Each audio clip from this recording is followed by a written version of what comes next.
Hello guys and once again welcome back to my channel Kajal Choubey. आज के इस session में हम जो आपका आज का एग्ज़ाम हुआ है इंग्लिश लैंग्वेज एंड लिटरेचर का, आज के अपने इस क्लास में हम उसी क्वेश्चन पेपर को सॉल्व करने वाले हैं। तो चलिए बिना टाइम वेस्ट किए आज के अपने इस सेशन को, आज के अपने इस क्लास को शुरू करते हैं। आज का जो आपका एग्ज़ाम हुआ है उसको करने के लिए आपको टोटल 3 आवर्स का टाइम दिया गया था और सभी एग्ज़ाम्स में आपको 3 घंटे का टाइम दिया जाएगा। मैक्सिमम मार्क्स 80 था और सभी पेपर का इतना ही नंबर रहेगा। सबसे पहले आपके पेपर पे आपको इंस्ट्रक्शंस दिए गए थे जिसको पढ़ना आपके लिए बहुत ज़्यादा ज़रूरी है, क्योंकि आपको स्टार्टिंग के 15 मिनट्स का टाइम इसीलिए दिया जाता है कि आप पूरे क्वेश्चन पेपर को पढ़ लें और कहीं पे भी अगर मिसप्रिंट हो तो आप तुरंत बता दें ताकि आपका क्वेश्चन पेपर चेंज हो जाए। चलिए अब आगे शुरू करते हैं।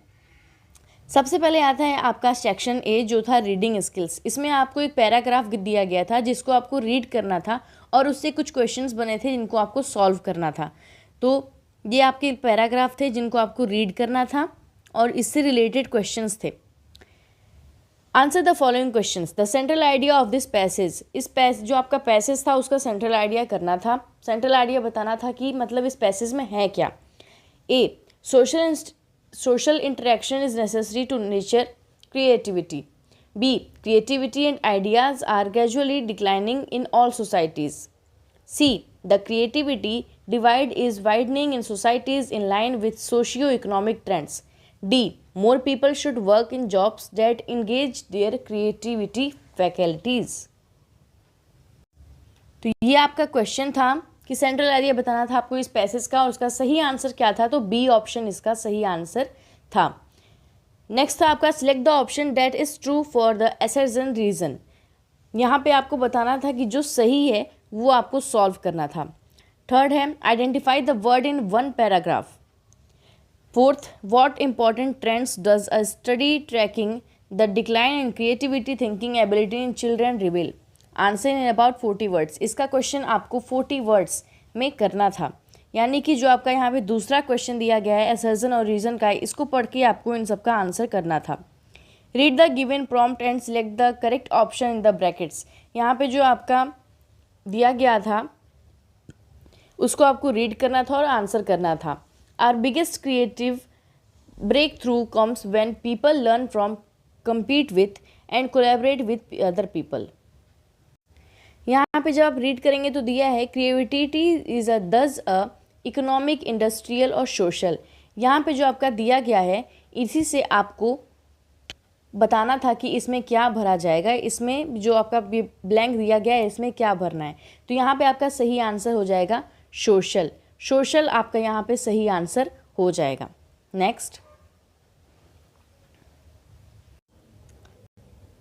सेक्शन बी जो आपका है वो आपका सबसे इम्पॉर्टेंट पोर्शन है। सेक्शन बी यानी कि grammar and creative writing skills in grammar, ये आपका सबसे इम्पॉर्टेंट है। तो चलिए हम देखते हैं कि ग्रामर में आपसे किस तरह के क्वेश्चंस पूछे गए थे। Complete any 10 of 12 of the following task. इसमें आपको क्या करना था, इसको आपको कोई मतलब 10 ऑफ 12 कोई 10 क्वेश्चन आपको इसमें सॉल्व करने थे। Read the given sentence from a story, fill in the blank by using the correct form of the word in the bracket. As I entered the room, the first thing that struck me as odd was the candle still. तो यहाँ पे आपको blank दिया गया था और यहाँ पे burn दिया गया था। अब यहाँ पे आपको रीड करने के बाद यहाँ बताना था कि यहाँ पे क्या भरा जाएगा। तो यहाँ पे आपका सही आंसर हो जाएगा burning। हैड बीन दिया गया है यानी कि ये कंटिन्यूअस है, तो यहाँ पे burn का कंटिन्यूअस फॉर्म क्या हो जाएगा, तो ing फॉर्म भरेंगे, इसलिए यहाँ पे क्या हो जाएगा burning। सेकेंड क्वेश्चन है आपका एरर डिटेक्शन करना था। यहाँ पे आपको फाइंड आउट करना था कि कहाँ पे मिस्टेक है। तो जैसे कि यहाँ पे हम जब आपको रीड करेंगे इसे, तो the hidden health risk of bread consumption, ठीक है, health experts worldwide are concerning. यहाँ पे जो आपका आर कंसर्निंग दे दिया है यही आपका मिस्टेक है। यहाँ पे आपको कंसर्निंग की जगह पे क्या करना था, कंसर्न को फील करना था। कंसर्निंग की जगह पे आपको क्या करना था, कंसर्न फील करना था, यही आपका मिस्टेक था। ठीक है, next complete the given statement by filling the blank with the correct option.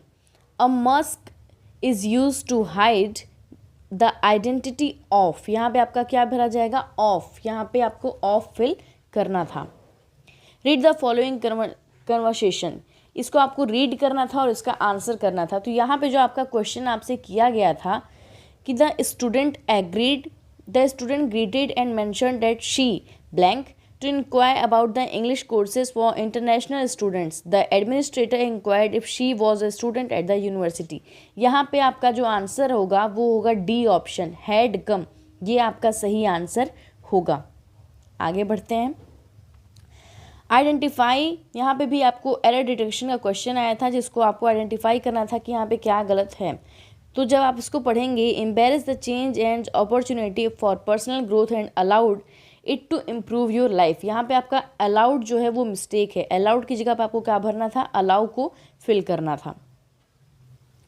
Next है, report the dialogue between a shopkeeper and Ramesh. Shopkeeper, what book do you want? Ramesh, a reference book for physics which I can use for my project work. यहाँ पे जब आप इसको आगे देखेंगे तो क्या होगा, the shopkeeper asked Ramesh which book did he want.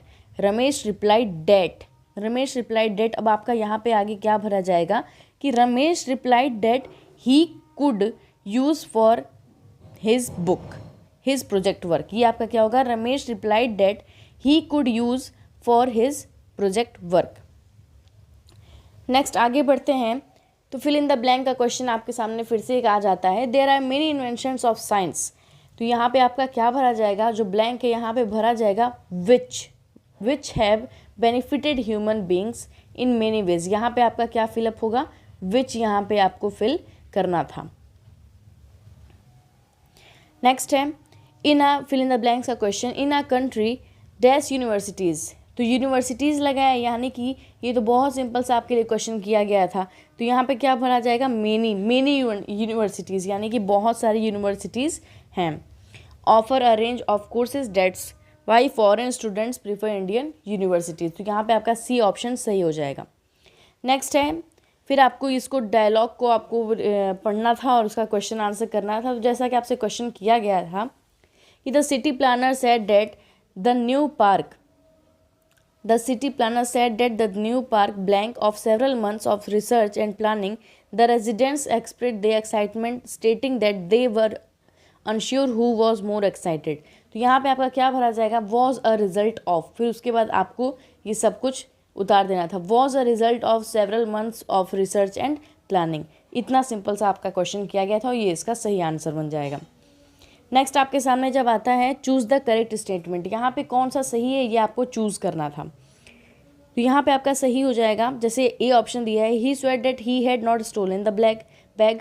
Next है, he swore that he had not stolen the bag.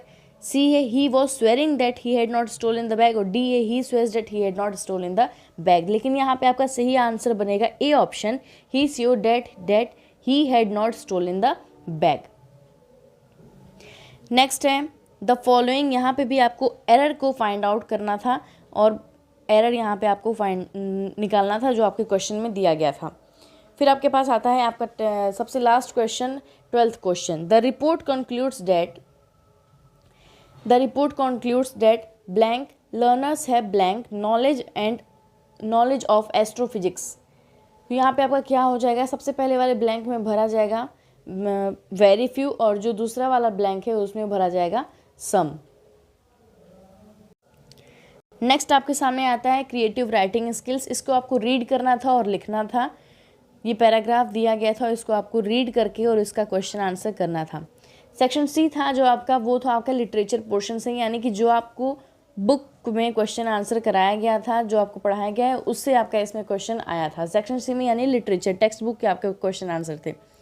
Read the given extras and answer the question of anyone, यानी कि आपको इसको रीड करना था और किसी एक का आंसर करना था। थर्ड क्वेश्चन है आंसर इन अबाउट 40 वर्ड्स। आपको 40 वर्ड्स में इसका क्वेश्चन का आंसर करना था। ये आपका रीडिंग स्किल्स के अंदर था।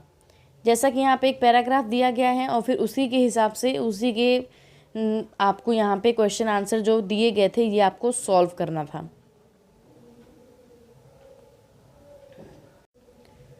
सो कुछ इस तरह के क्वेश्चंस आपके रीडिंग स्किल्स में आपके लिटरेचर पोर्शन से आए थे, जिसमें आपको बस पैराग्राफ दिया गया था, उसको पढ़ के और उसका आंसर आपको करना था। ये आपका ऐसे कुछ क्वेश्चंस बने थे, आंसर एनी 4, इनमें से आपको कोई 4 ही अटेम्प्ट करना था। और वर्ड लिमिट का आपको खास करके ध्यान रखना था कि कितने वर्ड लिमिट में क्वेश्चन पूछा है। अगर 40 to 50 वर्ड्स में पूछा है तो आप उतना ही करेंगे, उससे ज़्यादा आप नहीं करना है। यहाँ पे भी आपको 2 क्वेश्चन का आंसर करना था और 40 to 50 वर्ड्स में करना था। ये आपका लॉन्ग क्वेश्चन था। आंसर एनीवन, यहाँ पे आपको कोई एक क्वेश्चन का आंसर करना था और 100 to 120 वर्ड्स में करना था। सेम यहीं पे यहाँ पे भी वही सिचुएशन है, 100 to 200 120 वर्ड्स में करना था। यहाँ पे भी आपको कोई एक ही क्वेश्चन अटेम्प्ट करना था। सो ये था आपका आज का क्वेश्चन पेपर और इसका सॉल्यूशन। आई थिंक कि आपका एग्ज़ाम बहुत अच्छा गया होगा और अपने आगे के क्वेश्चंस अपने आगे के एग्ज़ाम के लिए अच्छे से प्रिपेयर कीजिए। Thank you for watching the video.